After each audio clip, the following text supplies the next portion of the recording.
This is the Business Storytelling Show with Christoph Trapp. Name a top 20 storytelling podcast and a top 5% podcast globally. Christoph chats with thought leaders and experts to share tips and tricks that can help you tell your company's stories better to drive business results.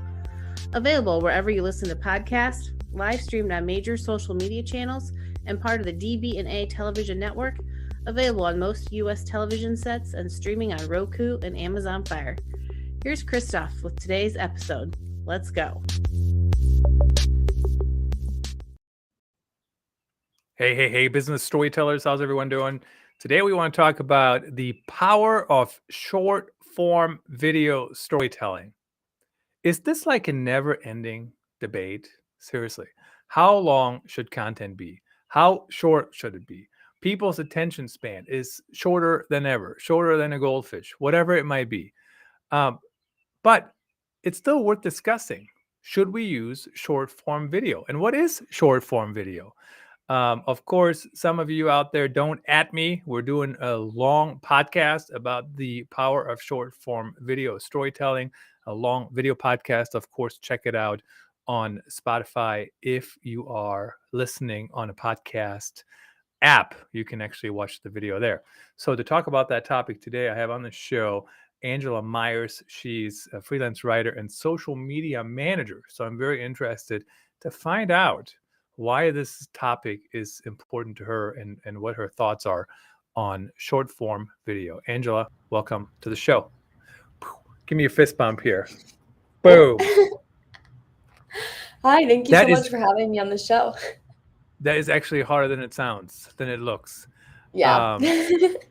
So tell us about short form video. Why is that important all of a sudden? Or maybe it's not all of a sudden, but why is that an important topic and how does that look in practice? Yeah, so in the social media world, when people say short form video, they're mostly referring to TikTok or Reels style video. So usually it's vertical, it's less than 30 seconds, though recently it's been shifting a little bit more towards anywhere under a minute. And the idea is really that you're taking a very small amount of information and sharing it. So I don't even think that there's a competition, in my opinion, between long form video and short form video because they serve very different purposes. Things like this are for people who maybe are already invested in your brands, like podcasts, streaming, YouTube videos.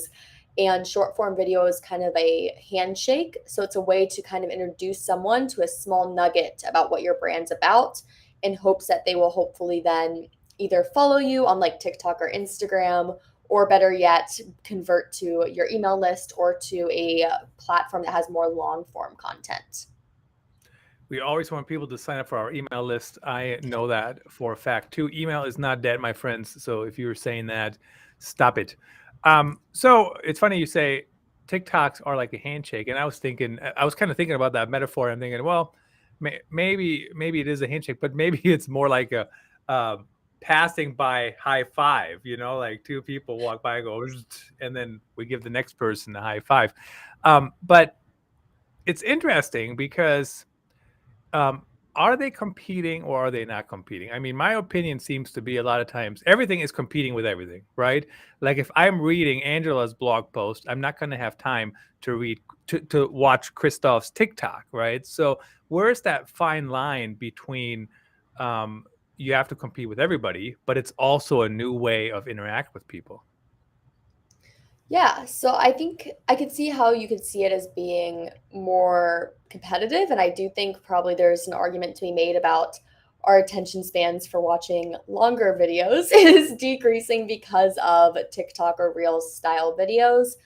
But when it comes to a new form of content, especially in the social media space, I always like to think of it more as a new opportunity and a new part of an overall marketing funnel, and not necessarily something that is competing with other parts of an already existing marketing funnel. So things like TikTok and Reels are very different than YouTube because, again, you're hitting your audience at a different phase. Usually it's a little bit more of they're just being introduced to your content type of phase. And it's not even like, for example, if I'm watching a YouTube video or listening to a podcast, I most likely searched something to find it. Whereas TikToks and Reels, it could just show up in their home feed, even though they weren't searching for it. So I guess in that way, your metaphor of it being a high five is really a great metaphor there. But when you look at it that way and kind of shift the perspective towards this is another opportunity to reach my audience in a new and novel way and get them familiar with my brand, I really think it just kind of shifts the focus and it makes it a little bit less scary because I find a lot of my clients are very afraid to dive into the world of short form video content. But when done right, it can be a fun, effective tool to grow your brand. The other thing, as you were just talking about that I thought about is um, sometimes, and I don't know if that's what you were referring to or not, but sometimes I think companies think that if they do content on different channels, it competes with their own content on other channels. And I truly believe that that's hardly ever the case, right? Because I mean, think about Taylor Swift. Taylor Swift does everything, right? I mean, there is Pandora stations, there's Spotify. I mean, you can buy the album, you can, subscribe to her YouTube channel. I mean, whatever. She's everywhere, right? And so same concept here. Be everywhere, create that content. Why are brands sometimes, I don't know if you use the term afraid or what, but why are brands afraid to do short form video? I mean, I do short form video with my daughter about every day, not every day, but close to every day. And they're just kind of fun, right? But we always tie it back to podcasting, to live streaming. And we don't really dance usually. Like, there's been a couple that got close-ish, but it's not like we never do dance. There's no, my money don't jiggle jiggle, whatever folds. We don't do that. So, but why are brands so afraid of doing that, of jumping in? Yeah, I do think that there's probably a little bit of misconception around what short form video has to be, kind of what you just hit on. But I think even beyond that, sometimes one, whenever there's something new that we have to do that we're unfamiliar with, especially if we're putting ourselves in front of the camera, it can be scary. And some of, for example, my clients that I work with, they're not usually in front of the camera. Whereas with TikTok and Reels, you really want to be in front of the camera and making that connection with the audience. And I think obviously YouTube live streaming is like that too. And I think people still have a little bit of hesitancy around video content in general. But to go even further, I think TikTok and Reels can be even scarier because it does tend to be the short form video content tends to be a little bit more casual. So in a YouTube video, it is very common to just kind of sit down, talk to the camera. Maybe you have notes by you and there's like graphics that come up on screen every once in a while and B-roll that comes up. Whereas a TikTok or other short form video, it's more just you talking to the camera. And people, when they watch this sort of content, they don't want something that's super polished. The best performing content is that which seems super authentic and vulnerable.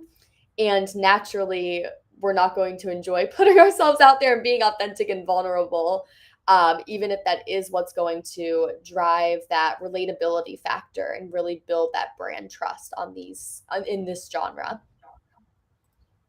What's interesting too, and I totally agree with you, and when you say you don't want it to be super polished, but what's interesting to me, a lot of the creators, they're not super polished, but they certainly use all the technology they have, available. I mean, I'll give you an example right now. I wouldn't say I'm super polished, but I got a light here, I got a light there, I got a backlit over here. You know what I'm saying?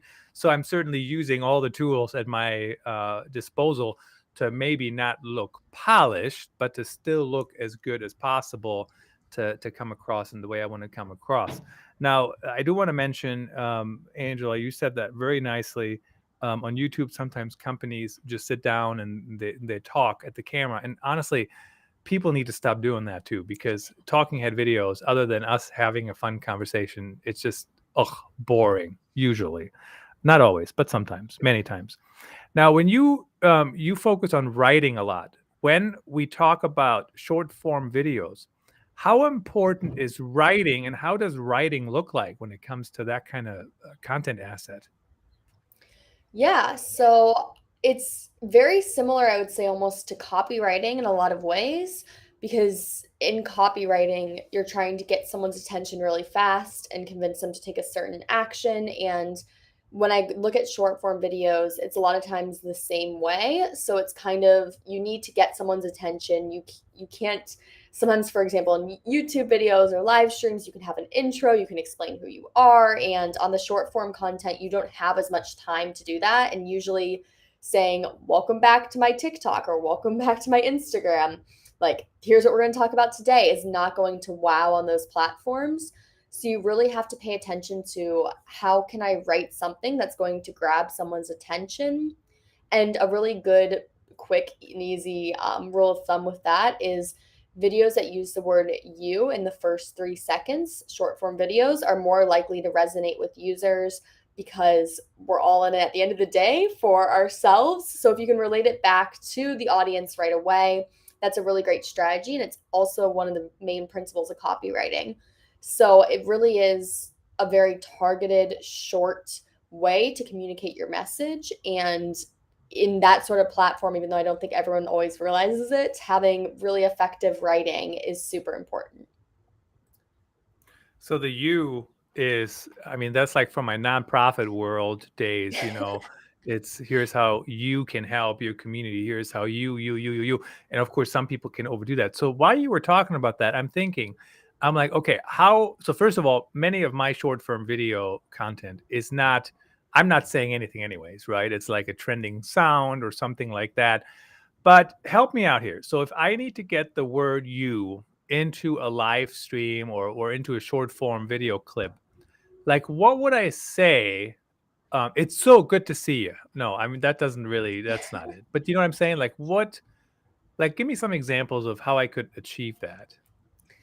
Yeah, and so I think that there's a couple. Obviously, you could just have it written maybe on the screen if it's like a trending sound. So, like, here's what you're doing wrong in your business, or here is what you need to do to be successful. So, anytime, and the you rule, well, it is great to use you. I can see your point definitely if you don't always want to use it. But to me, it more so means, how can I relate this in the first 3 seconds to my audience? So instead of going on about why, for example, your live stream is fantastic and everyone should tune in, instead, really get to the benefits of, like, you need to listen to this live stream because of X, Y, and Z. So even like, have you ever thought about starting your own podcast? Then you need to listen to X, Y, and Z, or something like that. So really just creating that benefit and making sure that it's focused on the audience and not on yourself or on some like third person entity is really important in this space. Some third person entity that drives me crazy when brands talk about themselves in Yeah. the third person. I don't know why that's holding on. Honestly, it's been way too long that used to be acceptable. But whatever, I don't make the rules. So when we talk about short form video, is it mostly? I know we talked about TikTok, Instagram Reels. I've also had some success with YouTube Shorts. And basically, for my purposes, when I tested it, they really were just Instagram Reels and TikToks. I mean, really the same content, but a ton of views. I think there was a one time 5 videos or 6 or something, like 20,000 views altogether. So I thought that worked pretty well. Are those the majority of examples of short form video, or like does video blogging count into this, or like give me some examples if you can? Yeah. So I think that's kind of, especially within, I think especially within people who work in the digital marketing space, if they say short form videos, they're usually referring to those vertical videos, not necessarily like shorter video blogs that are like horizontal and maybe slightly longer. But I also think that these can be repurposed almost anywhere. So like, I've seen Christoph, you post them on LinkedIn, and it's really effective to even repost them on LinkedIn. I personally, for my clients, will repost them on Pinterest, obviously TikTok and Instagram, and then also YouTube Shorts. I don't think you need to reinvent the wheel and necessarily have like a different video for each platform. Work smarter, not harder. But I also think if you're really overwhelmed and you're just getting into short form video content, it's okay to just focus on one platform where you feel really comfortable. And then once you've kind of mastered that platform or started to gain some traction, then you can start repurposing it on TikTok or on Pinterest, because even just repurposing it can take some time. Well, I mean, everything takes time, and I think that's sometimes what people forget about, especially executives. Oh, we should just do this and this and this, and that's fine. But there's always a time element involved, right? Because you have to download. I mean, even if I do an Instagram reel and I push it to TikTok, which I know you're not supposed to do, but at the end of the day, I got to make decisions. I still have to download it. Then I have to re-upload it. Then I have to copy and paste the text in there. So there's always some work involved for sure. Um, so we talk about the 16:9. I mean, have you seen? So I did see a job description, I thought maybe a few months ago, and they were talking about they needed a video editor who specializes in turning horizontal videos into vertical videos, which seemed to me like now we're talking about real specialization. I mean, what is that problem that brands are facing when it comes to they have horizontal videos, but they need vertical ones? Yeah, I think honestly it's smart, especially if you're a brand that doesn't necessarily have the time or the budget to have someone on camera for short form. The one thing I always advise my clients on if they're going to do that is make sure then that your YouTube videos has a lot of space around you so that it's easy to crop vertically and that you in your entirety are still in the photo instead of maybe just half of your face is in the photo when it's in that 16:9 like frame. And then another thing when it comes to video editing for the short form video, is that if you want to get around like the idea of free downloading reels onto TikTok, and vice versa, there's an app I use for free called CapCut, and you can actually just edit it in there and then export it individually to each platform. So it doesn't have the like watermark or any sort of tracking from one platform to the other.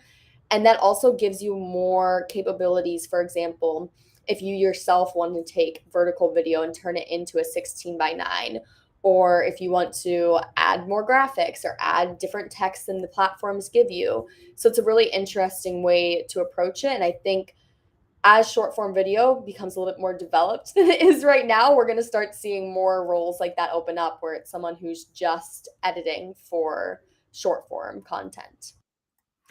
Unless I work for a really, really big company, I'm always very hesitant to put people into that tight of a box because, so, I mean, now what's next? Maybe it's, I don't know, 12:8 video, or you know what I mean, or something. And same skills apply, right? But really what you're looking for is a video editor. You're not looking for a horizontal to vertical video editor, but I get there what they're trying to do.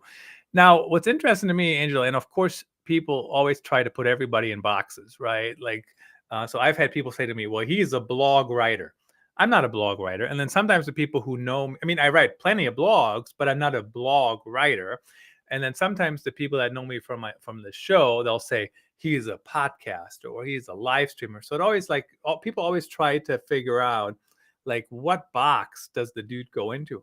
Now you are listed as a freelance writer and social media manager, but yet we're talking about the power of short form video. Like you're not listed as video storytelling expert. So talk to me about that evolution, or whatever you want to call it, from writing to social media and then video especially. Why is that all part of your repertoire?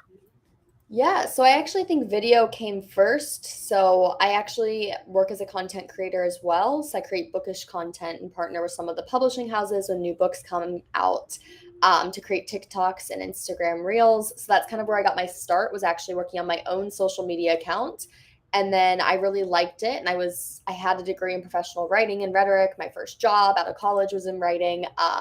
So I had that background as well. And doing social media in a lot of ways allowed me to combine my video skills and my writing skills. I really don't think social media managers get enough credit because it really is one of the most versatile jobs in marketing and one of the most stressful jobs in marketing because people have very unrealistic expectations for the amount of work you can do, and for the results that they can get in a short amount of time. So social media managers, I think, are fantastic, because it is one of those jobs where you have to learn how to do so many different things. And then while I was working on social media management for my clients, I also started doing some email marketing and writing work. And that worked to me. I'm also super passionate about it. And it's what my original, I guess, training was in. And I really don't think, like you said, email marketing or even blogs and like more traditional SEO versus video SEO. I think it's all still alive and thriving, and that you really have to understand more holistically how short form video can then lead people to getting on your email list, to reading something longer that you wrote, and how it all kind of works together. And I'm very fortunate in what I do that I've had kind of that ability to see how all the different facets of marketing can work together instead of trying to compete for, should we spend more time on X or should we spend more time on Y? And it really just, they can all work together. They don't have to be in competition. Yeah, and I think the whole thing about things being integrated makes everything so much easier, right? I mean, if we're just focusing on video, I mean, that can be, um, I think the expectation of something to perform is so much higher when you only do one thing, right? But if I take one short form video and I post it on TikTok and Instagram and YouTube Shorts and maybe on LinkedIn and maybe on Twitter, um, if one of them takes off and the others are so, it still feels good, right? But if I spend 2 weeks producing a TikTok video because I had to hire a firm or whatever, which that's crazy too, then of course the expectation of something to perform is much higher. What How do we know that it's working? How do we know that short form video storytelling is indeed working? Like how do you track that? Yeah, so I actually track it differently depending on what someone's end goal is. So for example, some of my clients when they come to me, they want to drive more sales, and some of my other clients, they want to come to me and grow a larger audience that they can like pitch traditional publishers or pitch a little bit larger like opportunities where you need a platform. So for both of those, I would be looking at very different metrics. So obviously, if you're trying to grow an audience, you want to look at followers, but also, and in my opinion, a little bit more importantly, you also want to be looking at engagement, because if people are engaged, naturally the platforms are going to shoot your content out to more people. So you really want to make sure that you're getting those likes, those comments, that people are actually engaged and not just passively viewing your content. If you're more focused on sales with those clients, I focus more on how can we direct these engaged followers back into the funnel. So how can we direct them to places where they're more likely to purchase, such as the website or blogs or email. So it really just depends on what your goal is. And I always say having the biggest audience isn't the thing that's always going to drive your business. And having a community versus tons of followers is way more important for any business trying to build a brand. So the answer, as always, is and should be, it depends on your goal. And of course, everybody wants to have sales, but some of these strategies, they're not an immediate sales strategy, right? So just something to keep in mind. I mean, when you look at even at SEO and other things, they're pretty long term and they work if you do them well, but they're not going to drive, you know, 30% of your leads tomorrow. So how do you manage that when you work with teams? How do you explain, what they should focus on, and how long will it take to see some of those results? Yeah, so I think the first thing I do is I always ask in like a call with a prospective client, like, what is your end goal? And then I look at how can we measure if that end goal is being met. So then I think of like the different metrics that relate to their specific goal and really tailor those metrics. But then I also make sure that we're setting reasonable expectations, because like you said, none of these strategies are going to be driving millions in overnight sales, or millions in followers overnight. And that's a really unrealistic expectation to have, which is again why I focus more on the community building. Because even if you did have, so for example, my first TikTok account I ever created, the first video I ever posted got like 4 million views, but the account was not optimized for people to even be to know what I was posting about. It wasn't really optimized to send people back to a website or an email list or anywhere. which was fine because it was just for fun to talk about books. But if you're a brand, that actually is not an ideal scenario for you, because you want to make sure that you have a system set in place so that users understand how they can kind of go through this user experience of getting to know your brand. And like you said, it's really important to keep in mind that they're not going to get to know your brand and be like seeing your content and then purchasing the next day. It's going to be a little bit more of a slow journey, and that's actually healthy because that's how you create more authentic community. Yeah, absolutely. And so in the last minute here or so, Angela, tell us, how do people reach you? How do they work with you? What would they, what's your specialty? Obviously video, and integrated content, but in your own words, tell us what would they reach out for, and how do they reach out? Yeah, so you can reach out on LinkedIn when it comes to my professional services. I also have a website, angelamyerscreative.com, and that's Myers. There's a couple of ways to spell Myers. Angela Myers Creative, one of our like superpowers, I guess, as a marketing agency, is really looking at how to meet business goals and marketing goals holistically. So we really focus on creating everything from a short form video content to long form video content or email marketing, and helping people develop that holistic strategy for their business. If you're interested in books and reading, you can find me at Angela Ann Reads on Instagram, Pinterest, or TikTok. Fantastic. Angela, thanks for joining us. Thanks for sharing your tips. Really appreciate it. Yeah, thanks for having me on the show.